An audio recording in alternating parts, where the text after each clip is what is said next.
Hey, it's Mark. Who is trying to get with me?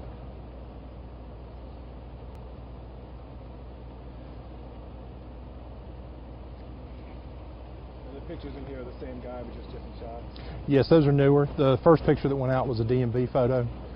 Those are our family provided photographs from last fall. You trying to call me? Okay, well, it's going to come back up. And before we get started, everybody has received the photos of the like vehicle and the missing person. That's not the actual.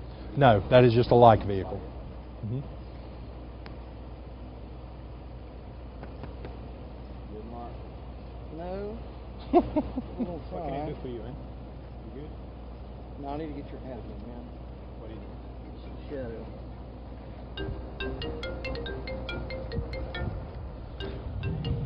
Come here. Don't move. Oh, okay.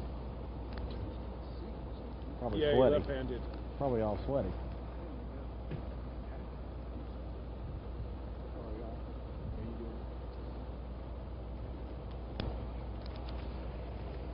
All right, I think Mark is getting ready now.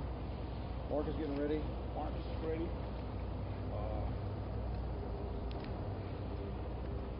Mic check 1, 2.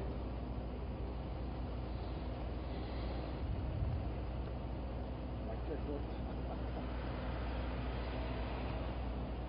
Mic check 1, 2. Mr. Quinn, you can get him there. Okay. Yeah. There you go. So, ready, Mark? I am almost. And now I am. Good. All right. Need me to do the name?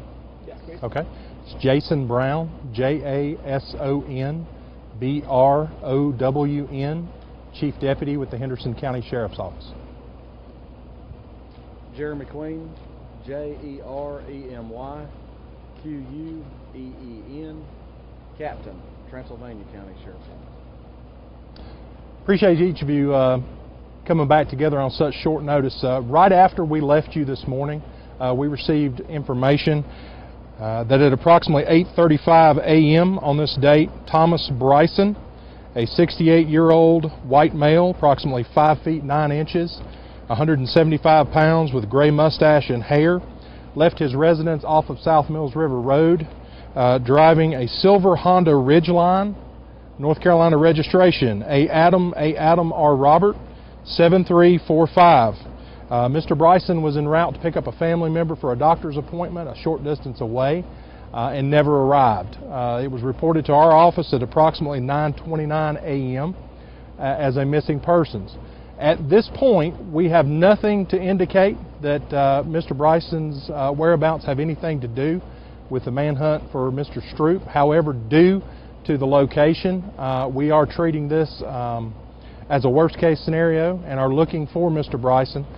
We've asked you folks to come so that we could possibly get the citizens' help in locating Mr. Bryson, his whereabouts, and his condition. At this point, you've already been provided with a photograph of a like vehicle. That is not the actual vehicle, it is a like vehicle. The actual vehicle is also a silver Honda Ridgeline, but it has a West Henderson Falcons front tag, and I'm told a magnetic West Henderson Falcons tag on the back. And then the photographs that we've now updated with you are from last fall of Mr. Bryson. And our request is that anybody sees this vehicle or Mr. Bryson, that they would call 911. Most of our local and adjacent law enforcement agencies are aware of this information. If you'll call 911, we would greatly appreciate it. Do you know if Mr. Bryson has any sort of medical issues or anything of that nature? No medical issues that we're aware of, no. Is it uncommon for him to miss appointments, or should he? It is uncommon, and that's one of the reasons we're taking this very seriously and trying to locate him and just make sure that he's okay. Do you have a sort of a search radius? I mean, if it was reported at 9:30, if he's in the Ridgeline? At this point, if he's in the vehicle, the search radius would be anywhere in western North Carolina or upstate South Carolina or eastern Tennessee. Do you know the proximity from where he went missing to where you guys are searching for Philip Stroop? What is that mileage? What is that radius? There is at least one location where we were looking for Mr. Stroop that is between 400 and 500 yards from the location that Mr. Bryson was traveling to. He never actually made it to that location to our knowledge or to that party's knowledge, but it is in that same vicinity there in the South Mills River Road area. So, you said he was going to a doctor's appointment.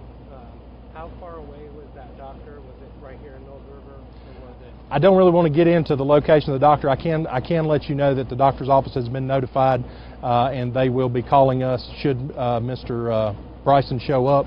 But the appointment wasn't for him; it was for the family member that he did not pick up. So you're not able to specify the distance between the house and the doctor's office? Not between the house and the doctor's office. I can say that the distance between where Mr. Bryson left from and where he was supposed to pick the family member up is a very short distance, and he never arrived there. In this location, is it close to where you were chasing the footsteps or any indication with Mr. Yes, if you look at the North and South Mills River Road areas, it is a very small area. This was off of South Mills River Road. Most of our operations in the last couple of days have been off of North Mills River. At some spots, it is less than a mile between the two roads as the crow flies. What do we know about Mr. Bryson? Has anything like this happened before to him? We have not been given any information that anything like this has happened before with him, no. Tell us about his family. How's his family holding up in this situation? Out of respect for them, I don't want to go too far into it. They are obviously very concerned. We are working with them and in constant contact with them. Our hope is that Mr. Bryson will call them soon and tell them that he's safe, and that this will all have nothing to do with what we're doing here. But like I said, we want to make sure we err on the side of caution, and that's one of the reasons we wanted to get this out to the media as quickly as possible, in the hopes that somebody will see him and be able to call in so that we can make contact and make sure he's all right. So there's nothing concrete that links this with the search for Scrooge, or y'all are conducting it as a group work? There is absolutely nothing at this point that gives us, there's no indication that there's a connection other than the location of the two incidents. But we felt like it was important to err on the side of caution for Mr. Bryson's safety. And what are the operations of personnel when looking for a missing person like this? Are you talking about generally? Yeah, just generally. Generally, there are several phases to those operations. There's an investigative portion, which is generally, looking for camera footage from locations or talking to folks who may know their whereabouts or their habits. There's also a ground search portion and an air search portion for any type of missing persons. And a lot of times we also use canines. We're deploying all those type of resources in this case as well. So, Sir. normally in a missing person search, I assume there would be fire department or EMS.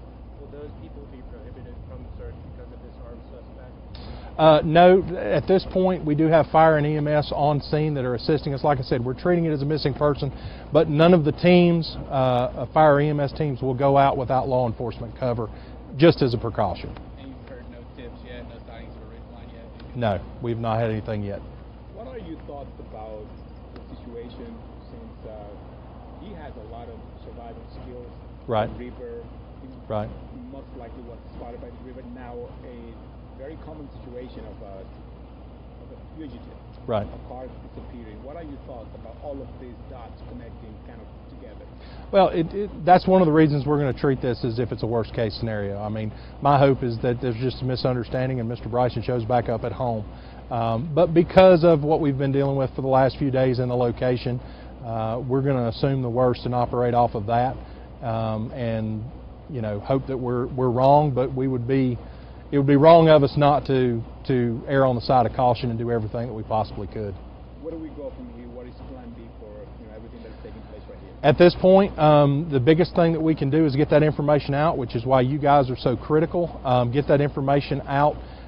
We've done several things to do that, from Nixle alerts to bolos to the DCI system. I believe even DOT is putting it on the interstates, on the signs, so that we can. The biggest thing is to find that ridge line, to find Mr. Bryson, and just to determine his condition at this point. Raj, through your career, have you ever dealt with a situation like this before? Throughout my, I've dealt with situations like this, a missing persons situation. Have I dealt with one exactly like this? No. Are there any other challenges when you're dealing with simultaneously with a missing person and an armed fugitive? I mentioned the fire and EMS thing. Are there Right. other there any other things that make this more difficult than a normal missing persons or a normal armed suspect search? No, I mean, you pretty much already identified the major problem with combining the two. Obviously, with what all of these agencies have gone through in the last 3 to 4 days, this will expend those resources even greater. But like we told you this morning, you know, as things ramp down, as you lose leads, just as quickly as you can see behind me, it can ramp right back up. And that's what we've done, again, as a precaution. My hope is that this is a misunderstanding. Mr. Bryson will be located safe and sound, but we're not going to operate off of that without knowing for sure. What is your message to the community and how they can come and assist you? You know, we already talked about that. But yeah.